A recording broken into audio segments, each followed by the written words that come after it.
The storm that had swept through Los Angeles after Bill Spencer's arrest did not fade easily. It left a haunting residue that clung to the city like fog. The media still dissected every frame of the live broadcast where he had been handcuffed before millions, and the world watched as one of the most powerful men in publishing was dismantled, his empire reduced to ashes. But in the quiet corners of the city, far from the floodlights and headlines, something darker began to move, a shadow born not from scandal but from vengeance. For Finn and Steffi, life after the revelation felt like walking through glass. Though Bill was behind bars awaiting trial, neither of them could shake the feeling that they were being watched. The SUV sightings grew more frequent, always the same dark model, always at a distance, always vanishing before they could catch its plate. Even their security system, recently upgraded, showed strange gaps, brief moments where cameras blinked offline, as if someone had been testing them. Finn tried to keep their lives normal. He returned to the hospital, resumed his shifts, smiled when colleagues congratulated him for his courage in exposing Bill. But inside, he was unraveling. Luna's voice still echoed in his head, the last audio message she recorded, her warning about the Spencer ledgers. She had paid for the truth with her life. And though the world now knew who had orchestrated her death, Finn couldn't escape the guilt of being the one who had brought her too close to danger. Steffi noticed the change in him. He was distant, quiet, almost mechanical in his movements. When she asked what was wrong, he brushed it off. But at night, when he thought she was asleep, she saw him staring out at the ocean, his reflection ghosted in the glass, his expression carved with something deeper than grief. One morning, a new development shattered the fragile calm. Bill Spencer, from his jail cell, had released a statement, his first words since the arrest. The message was cryptic, almost philosophical. The truth you think you've found is only the first layer. Dig deeper and you'll wish you hadn't. The press dismissed it as the ramblings of a desperate man. But Finn couldn't shake the sense that it was directed at him. He revisited the files Luna had uncovered, tracing her investigation back further. She hadn't just found one set of accounts. She had been following a trail that extended beyond Spencer Publications, into subsidiaries, shell companies, and hidden alliances. And in one folder, marked only with a single word, consortium, he found transactions linking Spencer funds to anonymous foreign investors. The same names appeared again and again. Merit Holdings, North Star Capital, Silo Trust. When Finn dug deeper into those names, he realized something chilling. They weren't just financial entities, they were connected to people. Politicians, lawyers, and media executives, all with long histories of loyalty to Bill Spencer. The empire hadn't collapsed, it had gone underground. Around this time, strange things began happening at the hospital. Finn's patient records were tampered with, his computer login attempts flagged for unauthorized access. Security found nothing. A week later, his car brakes failed on a rain-slick road, spinning out just before a curve, the same stretch of highway where Luna had died. The police called it coincidence. Finn didn't. Steffi's fear grew into panic. "This is retaliation," she told him one night, her voice trembling. "You exposed Bill. Someone wants to make you pay." But Finn's mind had gone beyond fear. It had entered a realm of fixation. He needed to know the full truth, not just for Luna, but for himself. "If I stop now," he said, "then everything she died for means nothing." Meanwhile, Katie Logan lived in quiet exile, her world shattered by guilt. She had loved Bill once, defended him even when everyone warned her not to. Now she was the widow of a fallen king, her name synonymous with naivety. Yet, beneath her remorse was something else, suspicion. She knew Bill better than anyone. He never acted without leverage, without control. And if he was sending cryptic warnings from jail, it meant one thing. He still had power. Driven by curiosity and dread, Katie visited Finn at the hospital. "He's not finished," she warned him. "Bill always builds an exit before he falls. There's something bigger behind this, something he didn't want anyone to find." Finn hesitated. "You mean the consortium?" Her eyes widened. "You know about that?" He nodded. Luna found traces of it before she died. Offshore accounts tied to powerful names. It wasn't just Bill laundering money. It was a network. Katie swallowed hard. Then you're in danger, Finn. If you've seen those files, they'll come for you too. That night, Finn backed up every piece of data onto an encrypted drive and stored it in a safety deposit box downtown. But when he returned home, he found the front door ajar. The living room lights were off. The house was silent, too silent. "Steffi," he called softly. No answer. Then he saw it. The faint glow of a cigarette ember on the terrace, the same haunting flicker he'd noticed from the street weeks before. He moved slowly, every step deliberate. As he approached the glass doors, the figure turned, masked, motionless. And then, as if recognizing Finn's shock, the intruder spoke in a calm, almost familiar voice. "Don't be a hero, Doctor. You've already taken enough from us." Before Finn could react, the figure disappeared into the night, leaving behind only a small flash drive on the table. On it was a message, one that would change everything again. When Finn plugged it into his laptop, the screen filled with encrypted folders. But one file was unprotected, labeled Final Payment. It contained a single video. Bill Spencer, recorded in his office weeks before his arrest, speaking directly to someone off camera. "If anything happens to me," Bill said, "the consortium moves forward. You know what to do. No loose ends." The camera shifted slightly, revealing the shadow of another man, tall, poised, familiar. Finn froze. It was Ridge Forrester. The realization hit him like a gunshot. Ridge had always despised Bill, but what if that animosity had been a cover? What if Ridge, too, had stakes in the same offshore accounts, the same network Luna had uncovered? Finn's hands trembled as he watched Ridge's blurred outline lean toward Bill. "No one will ever know," Ridge said quietly. "Not as long as we control who tells the story." The video cut out. In that moment, the entire narrative inverted. Bill wasn't just protecting himself, he was protecting others. And now, with him imprisoned, those others were tying up the loose ends. Steffi found Finn an hour later, pale and shaking. He showed her the video in silence. When it ended, she covered her mouth, her eyes wide with disbelief. "That's my father," she whispered. He couldn't, but the evidence was there. Finn knew they couldn't go to the police. Ridge's connections ran deep through the Forrester empire, and any accusation would destroy Steffi's family. Yet doing nothing meant Luna's death would remain only half avenged. Over the next days, Finn withdrew again, tormented by the impossible choice between truth and protection. Steffi tried to reach him, but he was drifting into dangerous territory, one where morality blurred with obsession. He began recording everything, tracking everyone, convinced that the consortium was still watching him. One evening, as Steffi tucked Hayes into bed, the house went dark. The power grid failed across the neighborhood, but Finn knew this was no ordinary outage. He grabbed his phone flashlight, scanning the windows. Outside, the same SUV idled again. And then came the sound, a single gunshot, distant yet sharp, echoing down the street. Steffi screamed. Finn rushed to the door, but by the time he reached the driveway, the SUV was gone. In its place lay a piece of paper weighed down by a single bullet casing. The note read, "The truth dies with the storytellers." From that night forward, nothing was the same. The city that had celebrated Finn as a hero began whispering new rumors that he was unstable, paranoid, dangerous.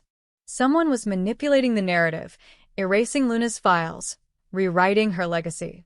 And slowly, methodically, Finn began to realize the cruelest truth of all. Bill Spencer had not fallen. He had merely changed masks. Somewhere in a remote facility, far from cameras and courtrooms, Bill sat watching the chaos unfold, his hand tracing the edge of a whiskey glass. "The story's never over," he murmured to himself, smiling faintly. "It just finds a new author." Outside, Los Angeles glittered under a bruised sky, its lights masking the decay beneath. Finn and Steffi, now fugitives in the war between truth and illusion, prepared to face an enemy that was no longer just one man, but an entire system built on secrets. And in that darkness, one truth remained unshakable. Luna's death had been the first act. The real story had only just begun. Under the soft glow of the Los Angeles skyline, Forrester Creations shimmered with its usual elegance, but inside the hearts of those who lived within its orbit, there was no peace.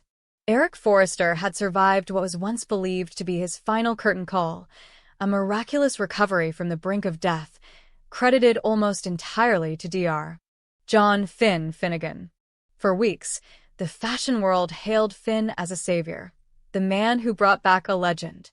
News outlets called it the Forrester miracle, a story of science meeting faith, of love winning against the odds. But as the applause faded, shadows began to stretch across the perfection everyone wanted to believe in. Because behind the bright headlines and quiet hospital smiles, there was something more, something none of them were ready to face. Finn had spent sleepless nights in the hospital's private ward, carefully monitoring Eric's vitals, adjusting treatments, and refining every medical decision with obsessive precision. The therapy, an experimental cellular regeneration protocol combined with an aggressive immune modulation technique, was dangerous but promising. It wasn't approved for human use yet, but Finn's background in molecular cardiology had given him the confidence, or perhaps the desperation, to try it. And it had worked. Against every prediction, Eric woke up. He spoke, he smiled, and he began to design again. It was as if time itself had rolled back. But medicine, like miracles, always comes with a price, and the invoice was coming due. Donna Logan, radiant but weary, had been at Eric's bedside through every stage of his illness and recovery. She watched the man she loved return from the edge of death, and for a while, she allowed herself to believe in the fairy tale. But then the symptoms started, small, almost invisible at first. A tremor in his hand. A sudden lapse in memory. The faintest discoloration in his fingertips that no amount of reassurance could erase. At first, she told herself it was normal, a body rebuilding after trauma. Yet deep down, a quiet panic began to form, a whisper that grew louder each time she looked into his tired eyes. The day she found the medical report was the day her world shifted again. She wasn't supposed to see it. It was tucked away in Finn's digital patient files, labeled under an obscure research code. But one night, while Eric slept, she noticed his heart rate had spiked irregularly. In a moment of anxiety, she opened Finn's records, hoping for comfort. What she found instead was a line of clinical text that froze her breath. Potential latent neuropathic deterioration, irreversible if progression continues. Donna stared at the words until they blurred. Irreversible. It meant that beneath his recovery, something destructive was still happening. The treatment that had revived Eric's organs and stabilized his heart had also triggered a long-term neurological complication, something that even Finn hadn't fully understood when he began the therapy.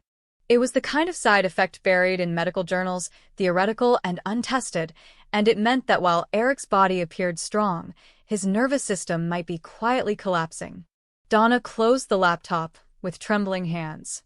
The man she loved, who was once moments from death, was living on borrowed time. And the only person who could face that truth was Finn, the very doctor who had saved him. Days turned into weeks. Donna tried to ignore it, tried to lose herself in the glow of Eric's newfound vitality. He was designing again, laughing again, living as though he had defeated death itself. But every so often, she would catch a flicker of fragility, a forgotten sketch detail, a word misplaced in conversation, a look of confusion that lasted a beat too long. She began to wonder if Finn already knew and had chosen silence for Eric's sake. Or worse, for his own. Meanwhile, Finn felt the weight of his decision growing heavier. At first, he had believed his work was flawless, a triumph of medicine over mortality. But as the post-treatment scans came in, small anomalies began to appear. A cluster of neural misfires in Eric's brainstem. A subtle breakdown of the myelin sheath in his peripheral nerves. They were data points that could mean nothing or everything. Finn logged them, studied them, even ran the scans twice to confirm. Then he did what terrified him most. He buried them. He told himself it was temporary. He needed more data before alarming anyone. The treatment was still stabilizing, and Eric's vitals were steady. Why panic Donna or the Forrester family when there was still hope? Yet every day he delayed, the ethical divide inside him widened. He was both healer and deceiver, hero and fraud. Steffi, ever perceptive, noticed his restlessness. "You're not sleeping," she said one night as he sat awake by the window, staring into the city lights. "Is it another patient?" Finn hesitated. "It's Eric. Something doesn't add up. The recovery, it's too perfect." She frowned. "Too perfect? You saved his life, Finn. Don't question that." But he was already questioning everything. He had gambled with untested science, with a man's life, and now, he feared, the universe would demand its balance. The breaking point came during one of Eric's follow-up visits. The Forrester patriarch had insisted on meeting Finn privately, away from family, to discuss a new project he was designing, a collection symbolizing rebirth. "You've given me more than time, son," Eric said, his voice calm and dignified. "You've given me purpose again. But I can feel it. Something's still off. My hands, they don't always listen to me anymore." Finn's chest tightened. "That's normal post-recovery fatigue," he lied automatically. But Eric's eyes, wise and unflinching, searched his face. "You're not a man who lies easily," Eric said softly. "If there's something you're not telling me, I'd rather face it head-on than live in the dark." The silence between them stretched like glass about to crack. Finn wanted to confess everything, the scans, the risks, the doubt, but the words wouldn't come. Instead, he placed a reassuring hand on Eric's shoulder. "You're healing, Eric. That's what matters right now." But the lie tasted bitter on his tongue. Later that night, Finn went to the hospital alone, unlocking the restricted server that stored Eric's genetic therapy data. The results were worse than he'd feared. The deterioration had accelerated, slowly, silently, invisibly. The same treatment that had regenerated tissue was now causing microscopic neural disintegration. The irony was cruel. The man who had conquered death was dying differently, quietly, from within. Donna's secret discovery, Finn's silence, and Eric's intuition began to spiral toward collision. The truth finally began to surface when Donna confided in Katie, unable to carry the burden any longer. "I think something's wrong with Eric," she whispered, her voice cracking. "I found a medical report that said his condition might come back. Or something worse." Katie, ever the voice of reason, urged caution. "Donna, you can't jump to conclusions. Maybe it's old data." "No," Donna said, shaking her head. "Finn knows. I can see it in his eyes." Word spread quietly within the family. Ridge confronted Finn in the hospital, his tone controlled but seething. "You were supposed to save him," Ridge said. "If you made a mistake, tell me now before it's too late." Finn stood frozen under the accusation. "I didn't make a mistake," he said carefully. "But medicine isn't magic, Ridge. Eric's condition is complicated. He's stable for now." "For now," Ridge repeated, his eyes darkening. "You mean he's dying again?" "Not dying," Finn replied, though the word echoed inside him like a curse. "Just changing." By the time the truth came out, it was too late to contain it. Eric collapsed during a design review meeting at Forrester Creations. His hands went rigid mid-sketch, the pencil slipping from his grasp. When Finn rushed to his side, the scans confirmed what he already feared. The neurological degradation had advanced beyond reversal. Donna broke down when she saw him. "You knew," she sobbed. "You knew this could happen and you didn't tell us." Finn's voice was barely a whisper. "I wanted to save him. I thought I could control it."